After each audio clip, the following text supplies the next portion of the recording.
इस वीडियो में मैं आपसे बात करने जा रहा हूं, जैसा कि आप सभी को मालूम है एनएचएम के कल 4 कैडर के रिजल्ट आने वाले हैं। लेकिन इस बीच आज बोर्ड ने फिर संशोधित विज्ञप्ति जारी की है, जिसमें एनएचएम में पदों में वृद्धि को लेकर बताया गया। लेकिन सवाल ये खड़ा हो रहा है, बहुत स्टूडेंट को ये डाउट आ रहा है कि जो आज से 2-3 दिन पहले इन्होंने एनएचएम के जो 3 कैडर के पदों में वृद्धि का नोटिफिकेशन जारी किया है, वही आज वापस से क्यों जारी किया गया, तो उसके पीछे का क्या कारण है वो भी मैं आपको बताने जा रहा हूं। और इसके अलावा कल जैसे ही रिजल्ट आएगा आपको यूट्यूब चैनल के माध्यम से बता दिया जाएगा कि आपका चाहे वो संविदा नर्स का हो, लैब टेक्नीशियन का हो, हेल्थ केयर नर्स का हो या फार्मा असिस्टेंट का हो, सभी एग्जाम का रिजल्ट आपका रैंक वाइज आएगा। तो जो आपकी रैंक होगी उस रैंक से आपका सिलेक्शन होगा या नहीं, फाइनल सिलेक्शन, तो फाइनल सिलेक्शन आपका होगा या नहीं होगा, ये आपका कल जैसे रिजल्ट आएगा इस यूट्यूब चैनल के माध्यम से आपको बता दिया जाएगा।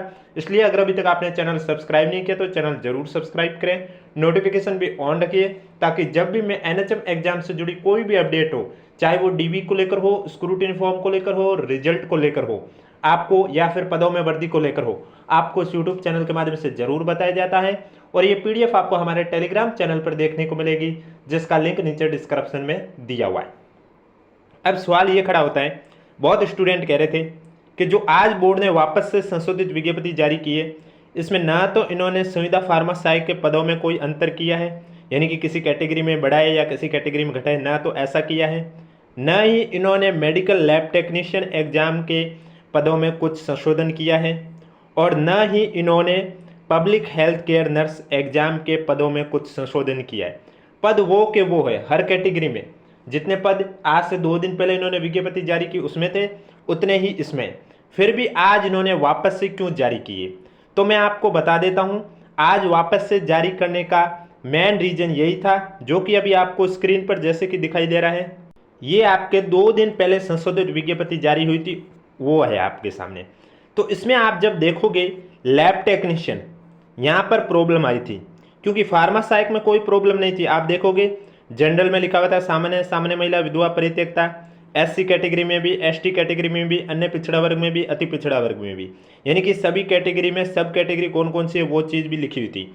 लेकिन जब आप देखोगे अनुसूचित क्षेत्र के बाद जब लैब टेक्नीशियन का पदों का वर्गीकरण देखोगे, तो यहाँ पर सामान्य, SC, ST, OBC, MBC, EWS और 12 जिले की शहरिया दे रखा है। लेकिन इसके अंदर कॉलम देखोगे तो बिल्कुल खाली है, यानी कि ये इसके अंदर ये जो पदों का वर्गीकरण दे रखा है, ये कौन सी कैटेगरी के कितने पद हैं। वैसे तो मैंने आपको 2 दिन पहले जब ये विज्ञप्ति आई तब बता दिया था कि सभी में सबसे पहले जनरल की है, उसके बाद सामान्य महिला की है, उसके बाद विधवा की है, और उसके बाद परित्यक्ता की है। तो आप लैब टेक्नीशियन की भी देख लो, चाहे आप लैब टेक्नीशियन के टीएसपी नॉन टीएसपी में किसी में भी देख लो। टीएसपी में देखोगे तो आप देखोगे यहाँ पर स्पष्ट रूप से दिखाई नहीं दे रहा है।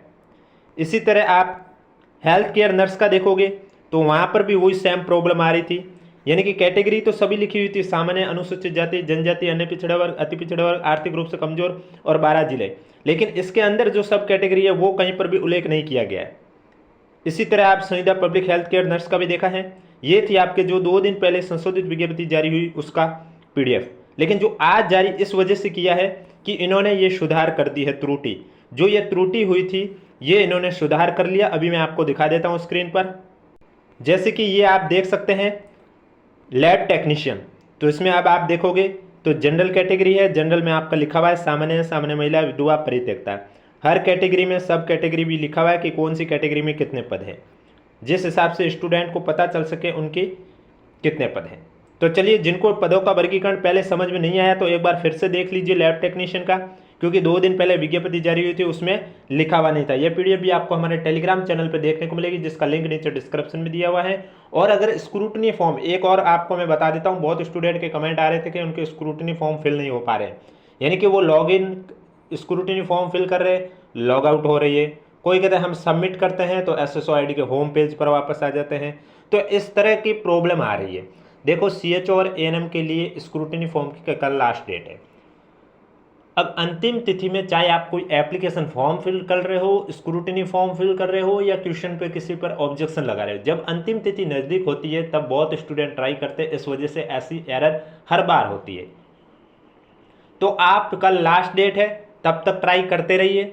अगर फिर भी आपकी प्रॉब्लम सॉल्व नहीं होगी तो उसके बाद ऐसा नहीं है कि अगर आपका डीवी में नाम आ रहा है तो आपको डीवी के लिए नहीं बुलाया जाएगा, आपको बुलाया जाएगा। तब आपको क्या करना है, अगर आपका स्क्रूटनी फॉर्म किसी भी रीजन की वजह से ऑनलाइन फिल नहीं हो पाया है तो आप ऑफलाइन भी फिल कर सकते हैं, जिसका फॉर्मेट आपको हमारे टेलीग्राम चैनल पे भी देखने को मिल जाएगा। और आप जब बोर्ड की वेबसाइट पे जाओगे तो वहाँ पर कैंडिडेट कॉर्नर के नीचे डाउनलोड का ऑप्शन होगा, वहाँ पर आपको जाओगे तो स्क्रूटनी फॉर्म का फॉर्मेट देखने को मिलेगा। उसी फॉर्मेट को डाउनलोड करना है, प्रिंट निकालना है और उसमें जो जो जानकारी पूछी गई है वो सभी फिल करनी है। और उसे फिर 100 रुपये का पोस्टल ऑर्डर, जो कि आरएसएसबी के सचिव के नाम का होना चाहिए, आपको लगाकर डीवी के लिए उपस्थित होना होगा। डीवी के लिए कौन कौन से दस्तावेज चाहिए होंगे, डीवी कब से शुरू होगी, इसको लेकर जैसे ही अपडेट आएगी आपको यूट्यूब चैनल के माध्यम से बता दिया जाएगा। इसलिए अगर अभी तक आपने चैनल सब्सक्राइब नहीं किया तो चैनल जरूर सब्सक्राइब कर लीजिए। अब जिनको 2 दिन पहले का जो संशोधित विज्ञप्ति में समझ में नहीं आया तो वे स्टूडेंट एक बार देख लीजिए। अब आपके लैब टेक्नीशियन में टोटल नॉन टीएसपी में 426 पद हैं, जिसमें से जनरल कैटेगरी की अगर मैं बात करूं तो जनरल में जनरल के 112 ही होंगे, सामान्य महिला के 32 होंगे, विधवा के 13 होंगे और परित्यक्ता के 3 होंगे। अब देखो पद खाली नहीं रहेंगे, यानी कि जैसे कि जनरल कैटेगरी में परित्यक्ता में अगर बोर्ड को कोई स्टूडेंट नहीं मिला जिसके 40%, क्योंकि इस बार आपको मालूम है मिनिमम क्वालिफिकेशन 40% वाला रूल है, यानी कि आपको general, OBC, EWS, MBC category इनको मिनिमम 40% तो लाने कंपलसरी है। अगर इनके 40 नहीं बने तो सीटें खाली रह जाएगी, लेकिन फिर भी आपको नहीं लिया जाएगा। और एससी एसटी के लिए 35%। अब अगर सब कैटेगरी में पद खाली रह जाती है तो वो सीटें खाली नहीं रहती है, वो किस तरह से भरी जाती है वो भी मैं आपको बता देता हूं। जैसे कि यहाँ आप देखोगे परित्यक्ता श्रेणी में 3 पद है। अब जनरल में परित्यक्ता में 3 पद है। अगर बोर्ड को 3 कैंडिडेट नहीं मिले, यानी कि ये तीनों ही खाली रह गए, तो बोर्ड क्या करेगा, ये जो 3 पद है ये विधवा कैटेगरी के साथ ऐड कर देंगे, तब यहाँ 13 + 3 16 हो जाएंगे। अगर बोर्ड के पास 16 पदों जितने स्टूडेंट नहीं मिले विधवा श्रेणी में भी, तो फिर बोर्ड क्या करेगा, ये 16 जो पद है वो 32 के साथ ऐड कर देगा, तो सामान्य महिला के हो जाएंगे 48। और अगर बोर्ड को फिर सामान्य महिला में भी सभी 48 कैंडिडेट नहीं मिले जिनके 40% से ज़्यादा हैं, 42 मिल जाए, 44 मिल जाए, तो पीछे जो बचते हैं खाली वो इनकी जनरल की जनरल कैटेगरी में ऐड कर दिया जाता है। इसी तरह सभी कैटेगरी में पद है वो इस तरह से ऐड किए जाते हैं। अब आप देख सकते हैं लैब टेक्नीशियन के अनुसूचित जाति एससी कैटेगरी में सामान्य के 47 पद है, सामान्य महिला के 14 पद है, विधवा के 5 पद है, परित्यक्ता का 1 पद है। अनुसूचित जनजाति की बात करें एसटी कैटेगरी में आप देख सकते हैं सामान्य में 35 पद है, सामान्य महिला के 10 पद है, विधवा के 4 पद हैं, परित्यक्ता का 1 पद है। अन्य पिछड़ा वर्ग की बात करें ओबीसी, ओबीसी में जनरल के 61 पद है, सामान्य महिला के 18 पद है, विधवा के 7 पद है, परित्यक्ता का 1 पद है। अति पिछड़ा वर्ग की बात करें एमबीसी कैटेगरी तो आप देख सकते हैं जनरल 14 पद है, सामान्य महिला के 5 पद है, विधवा का 1 पद है। आर्थिक रूप से कमजोर वर्ग की बात करें तो आप देख सकते हैं जनरल के 29 पद है, सामान्य महिला में 9 पद है, विधवा के 3 पद हैं। और मैं आपको बता देता हूँ ये जो पदों में वृद्धि की गई ये एनएचएम के की गई है, राजमेंस में नहीं की गई है।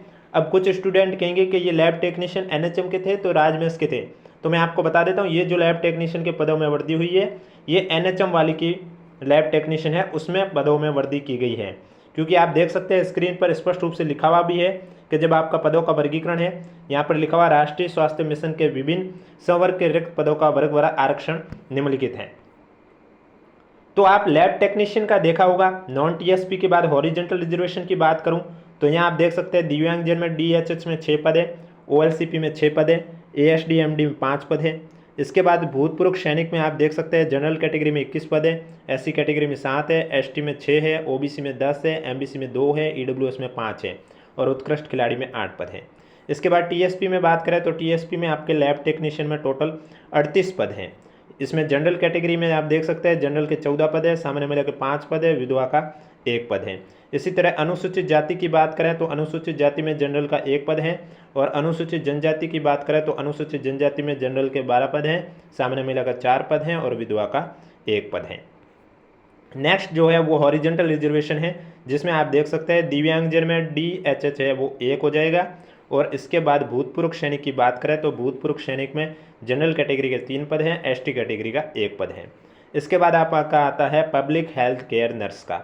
पब्लिक हेल्थ केयर नर्स की बात करें तो आप देख सकते हैं यहाँ पर नॉन टीएसपी में टोटल 136 पद हैं, जिसमें से जनरल कैटेगरी की बात करें तो जनरल में आपके हो जाएंगे 26, सामान्य मिला के 18, विधवा के 6, परित्यक्ता के 2। अनुसूचित जाति SC कैटेगरी की बात करें तो जनरल के 11, सामान्य मिला के 7, विधवा के 2, परित्यक्ता का 1। अनुसूचित जनजाति यानी कि ST कैटेगरी की बात करें तो आप देख सकते हैं जनरल के 8, सामान्य मिला के 6, विधवा के 2। अन्य पिछड़ा वर्ग की बात करें OBC कैटेगरी, जनरल के 14, सामान्य मिला के 10, विधवा के 3, परित्यक्ता का 1। अति पिछड़ा वर्ग की बात करें यानी कि MBC कैटेगरी तो आप देख सकते हैं जनरल में 3 पद हैं, सामान्य मिला के 2 पद हैं, विधवा का 1 पद है। आर्थिक रूप से कमजोर वर्ग की बात करें तो इसमें आप देख सकते हैं जनरल के 7 पद हैं, सामान्य मिला के 4 पद है, विधवा के 2 पद हैं। 12 जिले की शहरिया बात करें तो उसमें कोई भी पद नहीं है। अब कल जब आपका रिजल्ट आएगा, आप अपनी रैंक से चेक करना चाहते हैं कि मेरी भर्ती में, मेरी कैटेगरी में कितने पद हैं, तो आज जो विज्ञप्ति जारी हुई है उसी के अकॉर्डिंग आपको चेक करना है, ना कि जो एडवर्टाइजमेंट मेन जारी हुआ उसके अकॉर्डिंग, क्योंकि अब जो आपका पदों का वर्गीकरण है जो आज जारी हुआ इसी के अकॉर्डिंग होगा। हॉरिजेंटल रिजर्वेशन में बात करें तो दिव्यांगजन में LB में 2 पद हैं, OLCP में 2 पद हैं, MD SLD में 1 पद हैं। इसके अलावा भूतपूर्व श्रेणी की बात करें तो जनरल कैटेगरी में 9 है, SC कैटेगरी में 2 है, ST कैटेगरी में 1 है, OBC कैटेगरी में 3 है, EWS कैटेगरी में 1 है और उत्कृष्ट खिलाड़ी में 2 हैं। TSP की बात करें तो TSP में आपके टोटल 16 पद हैं, जिसमें से जनरल कैटेगरी में जनरल के 5 है, सामान्य मिला के 3 है और विधवा का 1 पद है। इसके बाद आपका आता अनुसूचित जाति यानी कि SC कैटेगरी, जिसमें कोई भी पद नहीं है। और फिर आता अनुसूचित जनजाति यानी कि ST कैटेगरी, इसमें जनरल में 4 पद है, सामान्य मिला के 2 पद हैं और विधवा का 1 पद है। तो ये था पदों का वर्गीकरण। मैन वापस से जारी करने का मकसद यही था कि पिछली बार जब जारी किया गया था तो कैटेगरी के अंदर सब कैटेगरी है वो लैब टेक्नीशियन और पब्लिक हेल्थ केयर नर्स में शो नहीं हो रहा था, इस वजह से स्टूडेंट को पता नहीं चल रहा था कि कौन सी कैटेगरी में ये कितने पद हैं। तो आज इसलिए वापस से जारी की गई है। ये वापस से जारी की हुई PDF भी आपको हमारे टेलीग्राम चैनल पर देखने को मिलेगी, जिसका लिंक नीचे डिस्क्रिप्शन में दिया हुआ। अगर अभी तक आपने ज्वाइन नहीं किया तो आप जाकर ज्वाइन कर सकते हो। बाकी आपका कल जैसे ही रिजल्ट आएगा इस यूट्यूब चैनल के माध्यम से कंप्लीट इन्फॉर्मेशन बता दी जाएगी। चारों कैडर में कितने क्वेश्चन, अगर कोई क्वेश्चन डिलीट होता है तो कितने क्वेश्चन डिलीट हुए, उसके नंबर बाकी के साथ कैसे बांटे गए हैं, कितने स्टूडेंट का रिजल्ट अयोग्य किया गया है, कट ऑफ कितनी गई है, मार्क्स का फॉर्मूला कौन सा है, जिनके रैंक में नाम नहीं है वे मार्क्स कैसे चेक करेंगे, स्क्रूटिनी फॉर्म कब से शुरू होंगे और फाइनल सिलेक्शन के लिए आपको कैसे चेक करना है कि सेफ रैंक कौन सी, ये सभी चर्चा आपके कल की जाएगी। इसलिए अगर अभी तक आपने हमारा चैनल सब्सक्राइब नहीं किया तो चैनल जरूर सब्सक्राइब करें, नोटिफिकेशन भी ऑन रखें।